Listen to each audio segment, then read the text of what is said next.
Okay, and one second, we have one small problem here. Okay, we are fixed. We are fixed there. Okay, so I'm going to jump over to our audio questions, and we had a problem saying we weren't actually technically live, but we are good. So I'm going to jump over to our first question from Karina, our executive producer, and I think this is to both of you. Hi, Bob. Hi, Ray. This is Karina. To Bob, if Howard hadn't died, do you think Jimmy and Kim would still be together and pulling scams? And to Ray, you go through so many emotions in that airport shuttle scene in 612. How do you even prepare for a scene like that? Good luck at the Emmys. You both deserve to win. Thank you for that. That's very nice of you to say about the Emmy win. I don't think I don't know if they'd be together, and I don't think they'd be pulling scams. I feel like destroying someone's character in the community, someone who cares and works hard to have a good character, probably is going to backfire, even if all you do is feel shitty about it for the rest of your life. If he doesn't die, but you just get to feel bad. I just don't think, even though they're getting off on it, it's not a sustainable. I don't know. It's a negative kind of energy, and my personal feeling is they're hitting the crack pipe, and that kind of relationship just is going to burn out. That's how I feel. Yeah, I totally agree, by the way, because they're building on sand. Whether they had gotten the Sandpiper money and made her PD, public defender help office and all of that stuff, or the relationship, like they're just building on increasingly more and more sand. You can't keep going, but for so long.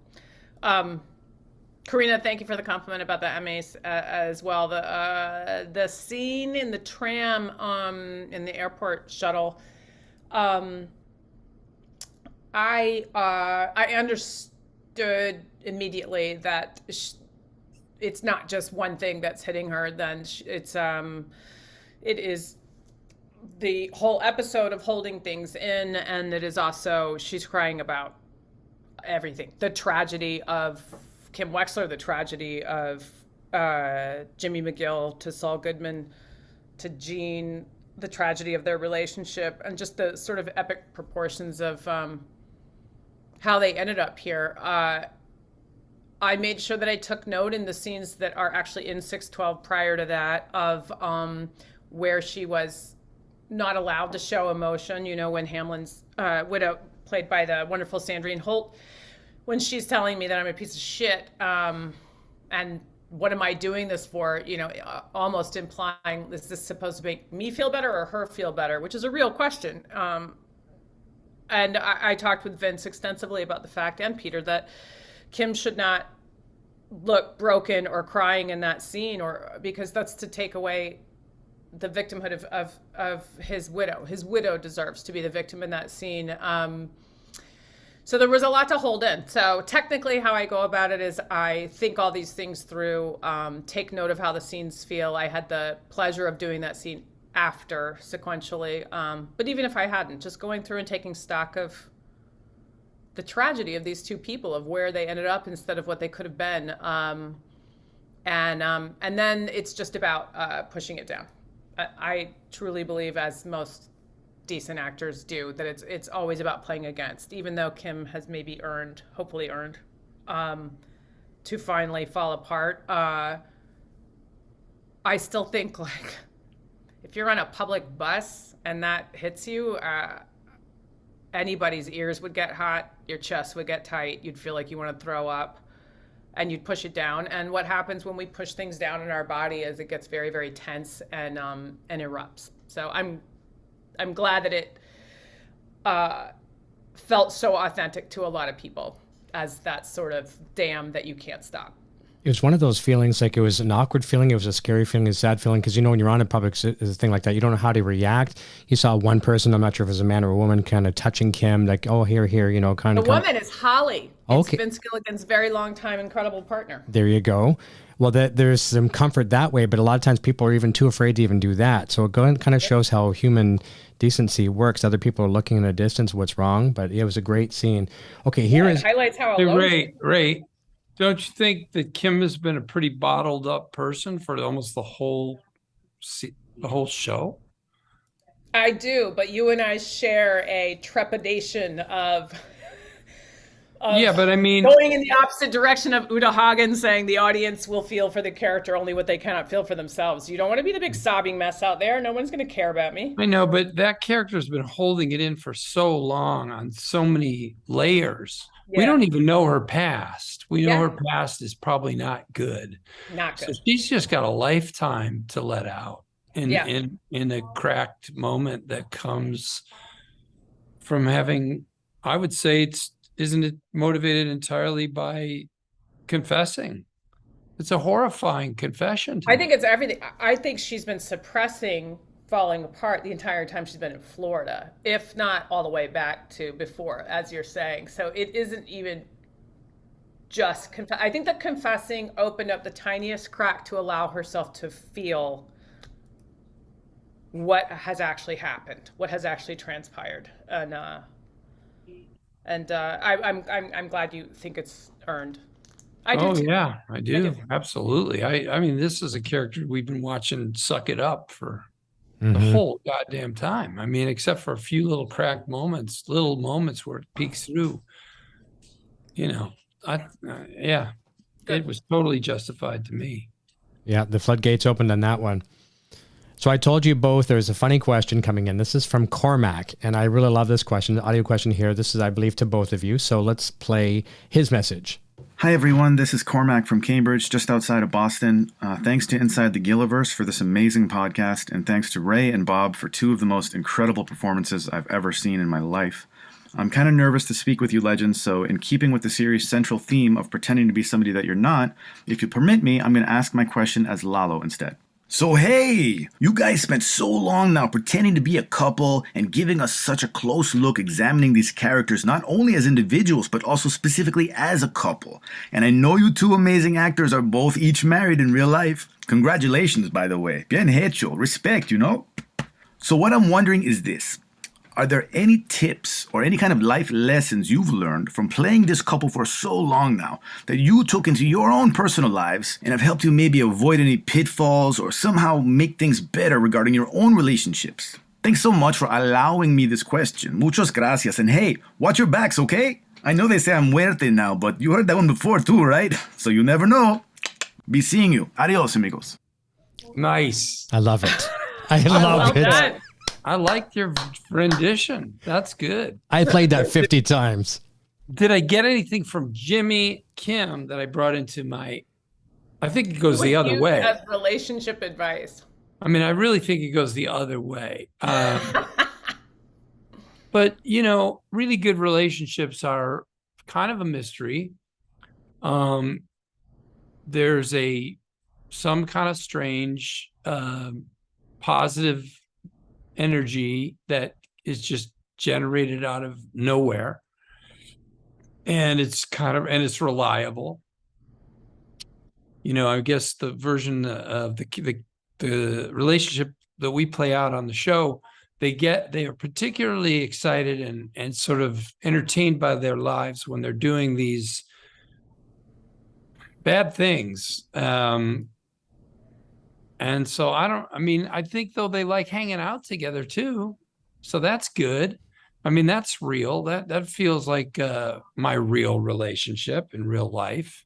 And I think most of the stuff that feels right about the Jimmy and Kim relationship from me comes from real relationships that I've experienced that have those components of just being easygoing with each other.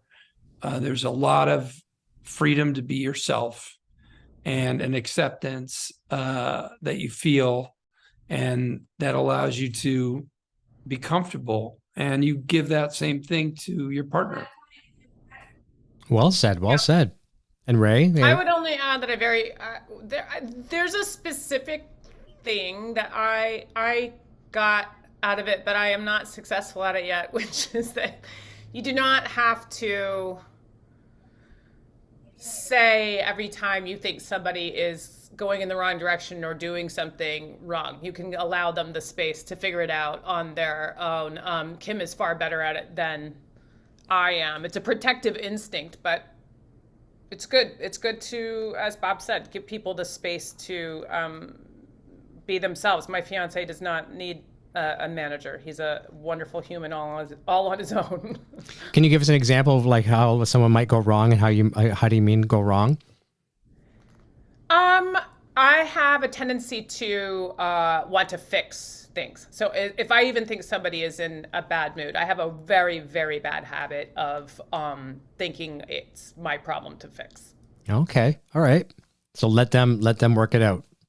Let them have the dignity of their own experiences. Okay. As a couple of well-known books out there say. Great advice. Great advice. Okay, we're going to jump over to, I think you both know this fellow from Twitter. It's Saul Goodman. Chris from Twitter has a fantastic account. So this is his voicemail question for the both of you.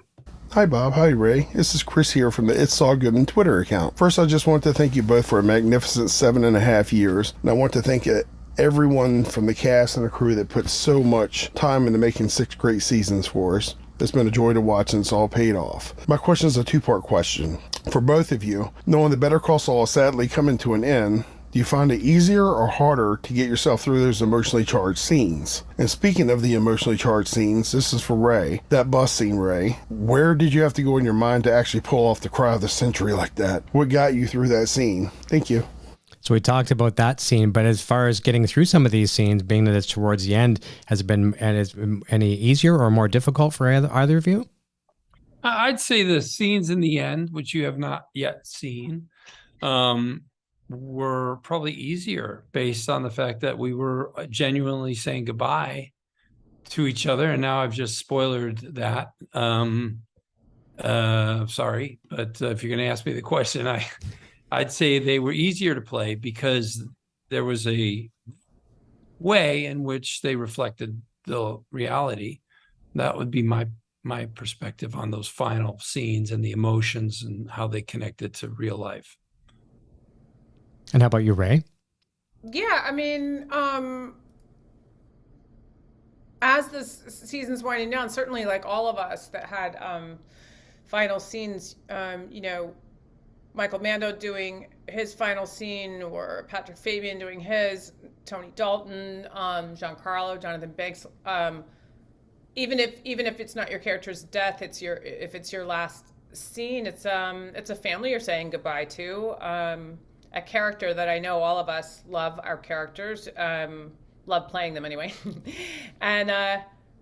So you have that stuff on the surface that makes it a little bit easier to feel the depth of that emotion. I sometimes find it more challenging because I want to choose the parts that are appropriate to the scene. I don't want to be out there prostituting my emotion. But the last couple of episodes, yeah, Bob's right. There's stuff there to draw from about what those things would feel like.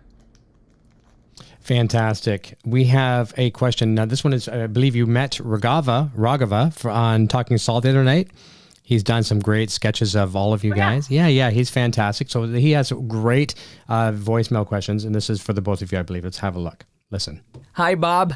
Hi, Ray. It's Raghava. It's so great to have you back again on Inside the Gilliverse. Here's my question for Bob. What were some of the conscious acting choices you made to differentiate between the body language of Jimmy and that of Saul Goodman? I have the same question for Ray, because the Kim Wexler we saw in the most recent episode is not the one we've seen throughout the show. Thanks so much for giving us such brilliant performances. I told you, wonderful questions. Body language. Really nice question, and thank you for your wonderful artwork, because I saw some of it the other day when I saw you on camera. And boy, you're great, just great. Well, Jimmy's Saul's a lot of fun with the hand movements and kind of it's like a car salesman during a commercial. It's like trying to distract you with my movements so that you don't watch the words coming out of my mouth. And maybe you won't like dig into the specifics as I try to snow you with a actual sleight of hand. David Copperfield. Yeah, it's an attempt to distract, and really fun to play. Really fun to be Saul. And then I say Jimmy's calmer. I mean, he's more earnest. He's more honest about the things he's feeling. But he also will, when he gets engaged with an emotional moment, he will be very physical with his upper body, but never quite what Saul does, where Saul's movements are kind of unnecessary. They're really a choice to try to, like I say, overwhelm you or whatever. Whereas with Jimmy, I think it's just more honest all the way through. He's not a Jimmy McGill is Jimmy McGill. He's a person. He's not pretending to be someone else. And when he's Saul, he's pretending. He's doing a character to work on you. Okay. And Ray, how about Kim? Sorry about the cat ears. Oh, it's okay. He won't stop meowing if I. That's okay. You probably hear mine too. Yeah, when I talked to Peter and Vince, because he was directing 612, about what it meant for Kim to have a wig, and we talked, and the costumes with Jennifer Bryan, and they explained to me that this is not about her being in hiding from the law. This is her being a shell of a person, and she doesn't want to be looked at anymore. She doesn't want to stand out anymore. She doesn't think she's even capable of making a decision about mayonnaise. So for me, I changed my posture immediately. I did more of my own horrible posture. Bring your shoulders around and tilt your chin down. People that don't really want to make eye contact with people tend to do that a lot. And a lot of the work was done by wearing giant sneakers and ill-fitting jean skirts. So that helped. Really? Yeah, you can't walk very attractively in that. I can imagine. Yeah, I mean, actors always get a lot from clothing and facial hair. Yeah. And I always did, right, Ray? Don't you? I definitely do. Give me the guy's jacket and show me. Those things help me find somebody. Yeah, I know Patrick feels that way about his suits as well. I mean, you can't be a schlump in those suits. Speaking of the facial hair, I was telling Bob off the air, I really like the new look. It looks pretty nice. Yes, Bob. What's it for? Is it personal? I wonder. It's for that show I'm going to do for AMC. Nice. Street Man. I'm Dig it. playing that professor. Now, I don't know if I'll keep it, but, in order to, have it so that we can work with it, and I think I will. I need to start growing it. How's the better half like it? Sometimes they do and sometimes they don't. I missed that. What? How does the better half like the facial hair? Does Naomi like it? Oh, she's not into it. But No. you don't like the beard, do you, hon? Beard? Yeah. It's abrasive. It's abrasive. Especially at that length. Yeah. Like it needs to be a little bit longer to at least be soft. That's where it's sharp. It's sharp at that. Yeah, trust me, for a person that can grow a mustache in an afternoon, totally. Yeah. It'll get there. Yep. It's looking good, though. I got to say, it looks really good. All right, we're going to jump over to a question from one of our moderators and good friends, Jen Stevens. And actually, I got to show you this. Vince was very impressed with this. This is one of her creations. Check this out, guys. Can you see that? You made that? She made that. That's all 3D printed. And even Vince was saying that was one of the better ones he's ever seen. So there you go. Yeah, there you go. Nice. And she made an an exact likeness of the Davis and Maine water bottle. And one of the episodes, I was actually drinking from it with apple juice. And my better half, she hasn't seen that episode yet, so she was wondering why I was drinking apple juice from a water bottle. But she'll get to that scene soon enough. But it's phenomenal. So here is Jen's question for both of you. Hi, Bob. Hi, Ray. My name is Jen, and I'd like to know if you guys would ever consider writing a book together, maybe along with Patrick, about your time living and filming together during the show. There's got to be some great stories in there. Thanks for everything, and I do hope you guys win all the awards. Thank you for that question. And we had a great time living together. It really made a long shooting schedule away from our families in LA a whole lot more fun and healthy, I'd say, for me. And we've talked about a book, but not about living together, but about acting, because I learned a lot about acting and thought a lot about acting while doing this show, which was really, for me, I did a SAG panel the other day, and they asked all the lead male actors, what was your first job as an actor? And Brian Cox and Adam Scott and the gentleman from Squid Game all had, jobs when they were 21 or whatever. And I said, Better Call Saul. Nice. So because it really felt like the true answer. So there's a lot for me to think about when I think about learning about acting. And a lot of it was done with Ray, because we were doing scenes together and finding our way to those feelings and those relationships and the journey together. So I don't know. I think it's a good idea. I think that a book about acting that is very readable and doesn't have too much, isn't too preoccupied or caught up in theory, might be really purposeful and useful. Would you agree, Ray? Absolutely. Bob and I have been talking about it for a long time. We used to come back from sets and think like, there's technique and there's craft and there's script analysis that you can come to from a variety of different ways or methods and everything. They boil down to some pretty common language, objectives and obstacles and given circumstances and that kind of thing. But there's all this other stuff that you really can't learn in class, and that is part of the process and is part of being on a set and is part of respecting other people's processes. And we like thinking about that. And how do you're not acting in a bubble, so we're interested in the craft and the process that an individual has, but also like the stuff that you learn being on set. And we learned a lot, and we think that there's funny stuff and useful stuff there that people might enjoy. I think they will for sure. And it's nice to give back a little bit. And speaking of which, Peter Dices was our first guest ever on the show. And when we finish the show, whenever it may be, I want to have him as our last guest. But he told me he's going to come back one time and just we're not even going to talk about Better Call Saul. I'm not going to talk about anything other than he's going to give advice on getting the auditions and self-tapes and all. And we've seen some of his funny self-tapes. Was June his cat? Remember the one where she jumps and knocks down his whole background? So, he's offered to come back and just give help and advice to people that want to get into the business and doing demos and self-tapes and stuff. So it's good to give back for sure.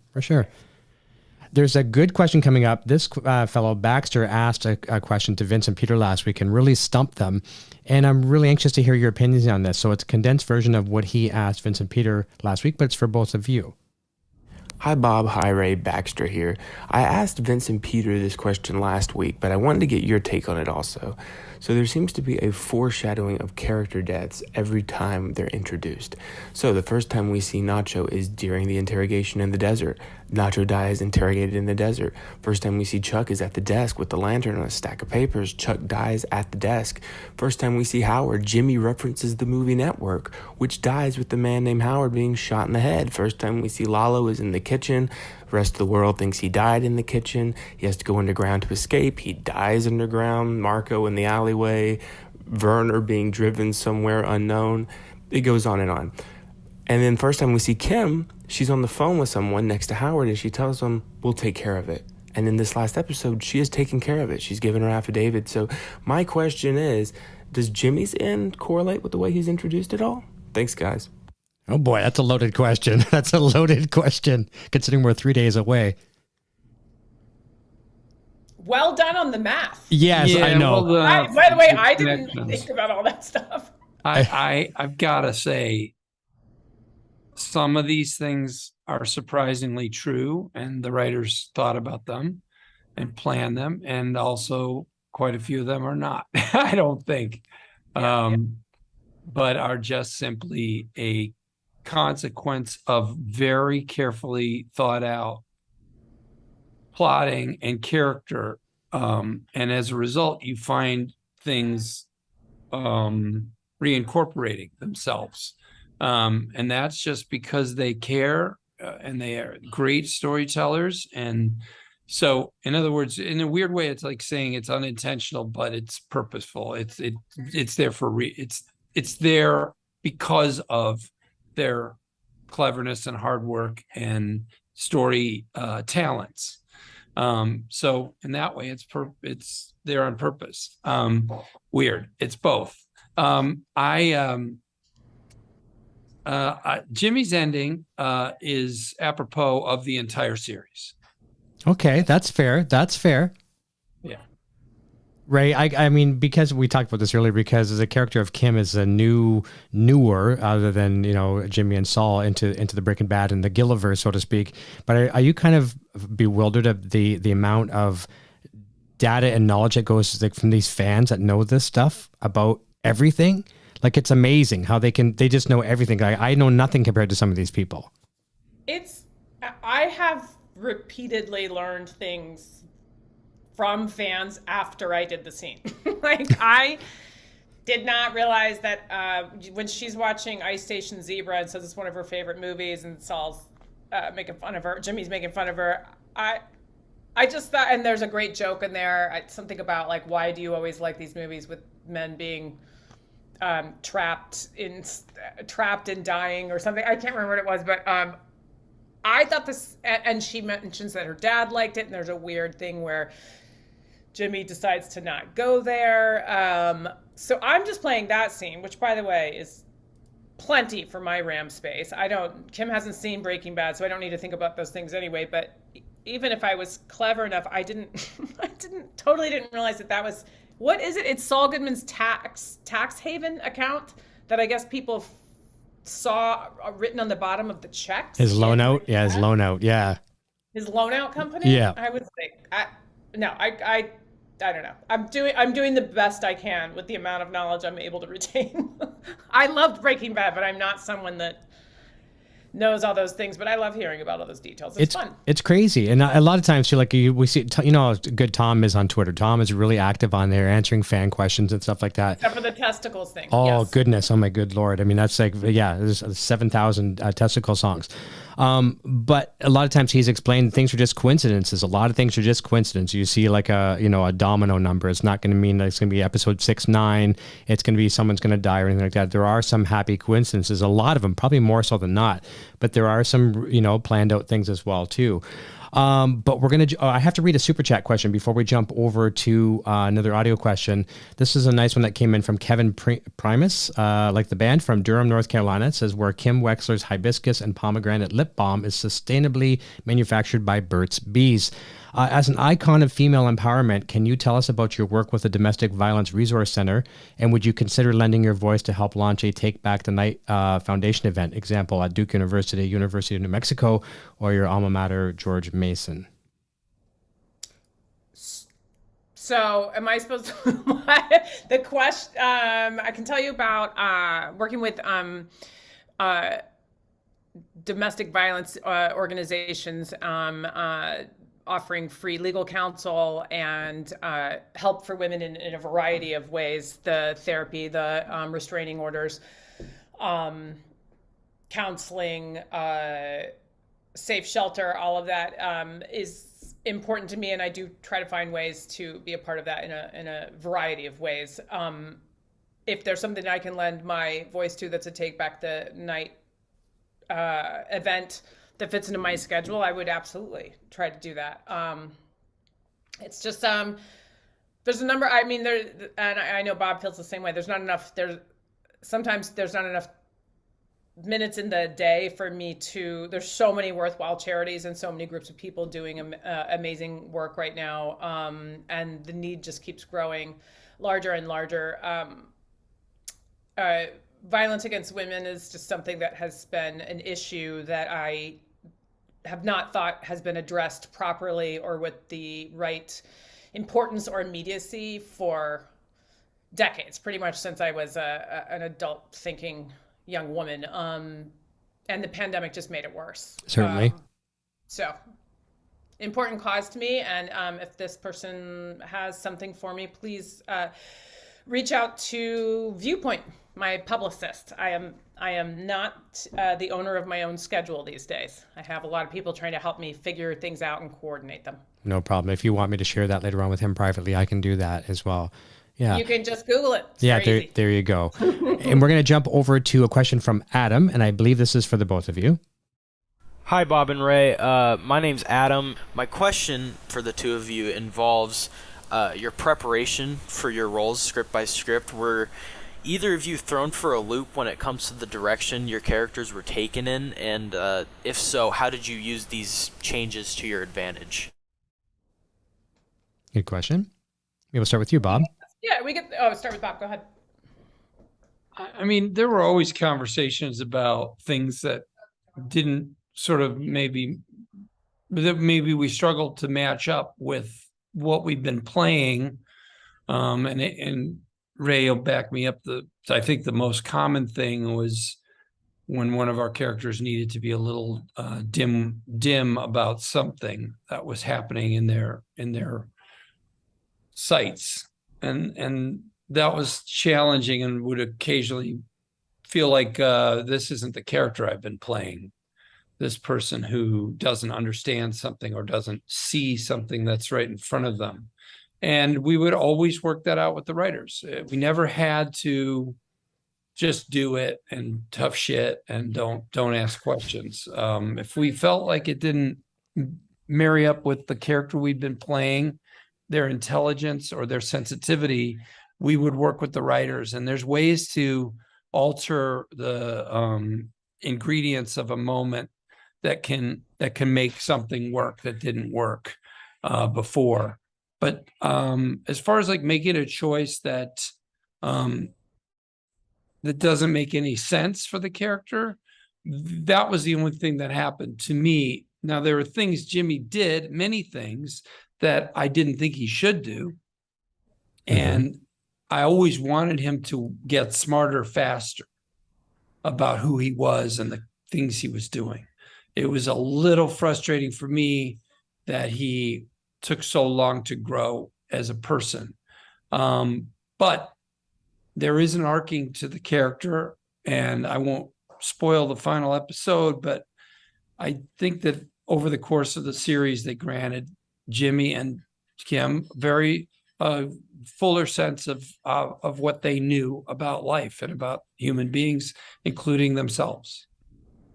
Great answer, and we're looking forward to it on Monday. I can't wait to see it as well too. But how about you, Ray? Any challenges or anything that's come along the lines for Kim Wexler as that character? I pretty much directly agree with what Bob said.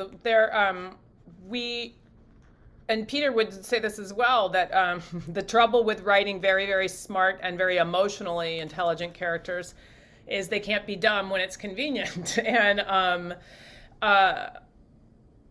Bob and I sometimes had scenes where it was just, you didn't even have to change lines. Because, I mean, honestly, I think I can count on one hand. I definitely can only count on one hand the words sometimes, even phrases that I have asked if we could examine. They're beautifully written scripts, but Bob and I didn't want to be obtuse with each other in scenes. So even sometimes without changing lines, you can speak to the director about having your character make a decision to not respond to what somebody is doing, that they look upset or that they seem to be lying, to make a decision where you've decided to let it go. I know that you're lying, but I think you need space right now, as opposed to being snowed by something. There are two different ways you can play that scene, and if we ever brought that up to people, they 100% were in agreement and encouraged us to find those paths, so we did. Like Bob, did I have things that surprised me about Kim in her actions? Yes, but they never felt like stunts. They always did feel connected when I go home and do my work of like, well, where's this coming from, you know? And a lot of times, and this isn't because I'm so smart or clairvoyant. A lot of times they did match, as surprising as some of her actions were, they matched up with subtext and backstory that I've been building. I wasn't surprised that she was good at scamming and familiar with it when you first see her do it. In episode 201, my only question to Tom when I saw that script was, is she good at it? Because I know we are able to scam Ken Wins, but by that time he's getting drunker and drunker, and he's not portrayed as a particularly deep man when it comes to, as long as like you're feeding his ego, he's happy as a clam, and so she could have not been very, very good at it. And Tom said, I think it's more interesting if she's great at it. And I said, yeah, that makes sense. And so I just played it that way. But it wasn't surprising to me because I totally think she came from chaos. And I think that she has been around scammers before. Well, you do it very well. And last week, too, I got to say, too, there was probably a good 10 minutes. We were talking, Vince and Peter were just flabbergasting over your work. And they actually, at times, they were stumbling for words because people were asking about, finding the character of, the actor to play Kim Wexler.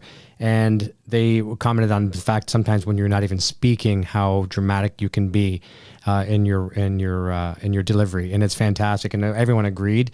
I mean, definitely, thank God for these Emmy nominations, 2 now finally, and then for both of you, obviously, 1 for Bob and 2 for you. I really hope to see you guys bring it home this year. Really, really do.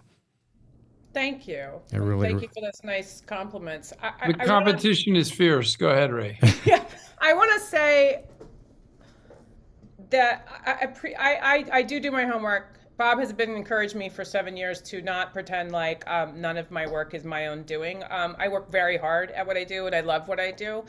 But for what it's worth, being allowed to just play the thoughts your character's having and not overly indicate them and not spoon feed to the audience exactly what's going on takes a lot more than just the actor. I've been doing the kind of work that I like to do for a while. It takes scene partners like Bob that is willing to, not go like, are you gonna say your line? I mean, people do that. Like, what's with the pause? And this isn't about adding Mack truck pauses. Sometimes I just had scenes where I had no lines. But it also takes people who trust their actors, and then it takes an editor that doesn't cut the pause out, and then it takes a network and a studio that thinks their audience is smart enough to handle not being told exactly what to think, or a song that tells you how to feel. Exactly. It's a lot. So I'm very appreciative that I've been allowed to do work that I do think is intelligent and that intelligent audiences like. But it had to be, there's a lot of people that have to allow that, and they should allow it more. And the work is what's going to last, not the awards. Exactly. Nobody can remember who won that goddamn thing last year or 2 years ago. True. Everyone knows Cranston run a million of them, and I think everyone knows that. I don't know why. I mean, people look. The work is so much more important because, Pen 15, I don't think was ever nominated. It's one of the great shows of the last 10 years. Yeah. One of the best ever. And so, what does it mean? I love when John Lithgow won and he got up on stage. And I was sharing this with somebody. Ray, I've told you about this. And somebody else who I was, Josh Fadum was saying, yeah, he watched that. He remembers this. And Lithgow was like, all right, you want to give me an award for that? All right. I've done really amazing work in features and on Broadway, but if you want to give me an award for that, I'll take it. It was because he won for Third Rock, which was fun. And he liked it. Yeah. He didn't dislike the show. He just thought it was, you can watch the speech. I'm sure it's on YouTube. Oh yeah, for sure. Josh and the gang but are the here point next is, week. I'm glad everyone's cheering for us. Being nominated is what matters, because separating yourself out from all the hundreds of shows is the hardest thing to do. And then winning is, who the fuck knows? I mean, there's a lot of whim, and the change of the wind that day is who wins, because I think we got a shot because our show is playing during this voting round. So people are seeing it or hearing about it. But in the past, it's been hard because we weren't on for months before you would vote. So there's a shot, but what matters is being nominated. For sure. I'll share a very fast quote with you that was shared with me, and we have 2 last audio questions. We should be able to get Ray out of here on time for her appointment here. And Josh, you mentioned Josh, him and the whole gang is here next week. All 3 of the film crew are here at the same time next week as well, too. But a very important person, a very successful CEO shared this quote with me saying, none of us are as good as all of us. And I think that everyone has their talents, but everyone makes the success, and there's a great team behind this team, bar none, the best in the business, from catering to everything. Even Tom Schnauz, I got to give him a feather in the cap as well too. Okay, so 2 last audio questions. This is from Natalie Romero, and here's her question for you. Hi Ray, hi Bob. My name's Natalia, and I love you both so much, and I miss you already, even though we still have 1 more episode to go. So my question is about episode 612, about the scene where Kim is finally breaks down while being in the bus there. And do you think that this is the time where finally, after 6 years, she's letting go of everything, of all the guilt, of the pain, and this is the first time that she breaks down like this, or that she has had other episodes like this where being lonely or something, she has cried like this so much? Well, thank you so much, and I love you again. Bye. So we touched base on that quickly, but maybe has Kim had some other breakdowns that we don't know about? Hypothetically, I don't believe so, no. No, okay. Oh, that's so cool, Ray. I totally agree with you. I mean, you're the one playing the character. You're the one thinking about her psychology deep down. But that's so cool that I guessed correctly. Yeah, I don't think so. She's teared up. We've seen her tear up. Mm-hmm. She might have had to take a minute, go outside with a cigarette and pull herself together. But I don't think she has ever allowed this sort of falling apart. Breakdown. Okay, very good. Well said. And the very last audio question for the evening is from Guy Incognito, and I'm not sure who it's for. Let's find out. Hi, Ray. Hello, Bob. Ray, on the BCS podcast, you've mentioned thinking up little details about Kim's past that were unlikely to ever make it into the show. Now that the show's ending, could you share one of those details? Off the record, of course. Thanks. Wait, he's saying, so what I've shared before is that there were things that I sometimes thought about were in her past, and they turned out to be right, and then they came up. Is he asking me, are there things that didn't show up? I believe so, yeah. And I thought,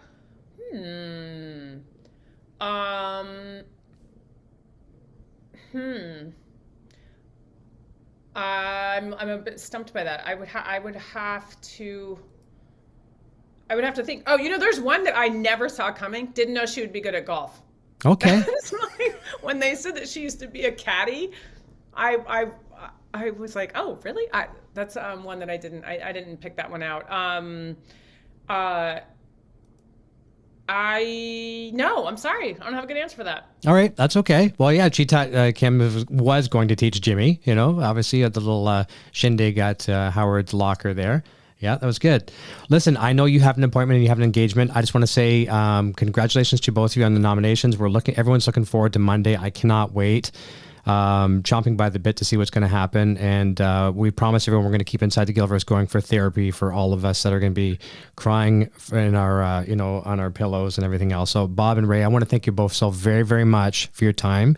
I'm going to say goodbye to you off the air and get you out of here right away. Everyone, tune in again next week. Josh Fadem and the crew are going to be here, and the following week we have Pat. Fun. Yes, Pat Healy's coming on too. We got Jeff coming on and another week as well too. So we'll see you all very soon. Have a safe and fun weekend, everyone. Say goodbye to you off the air. Until next time, cheers.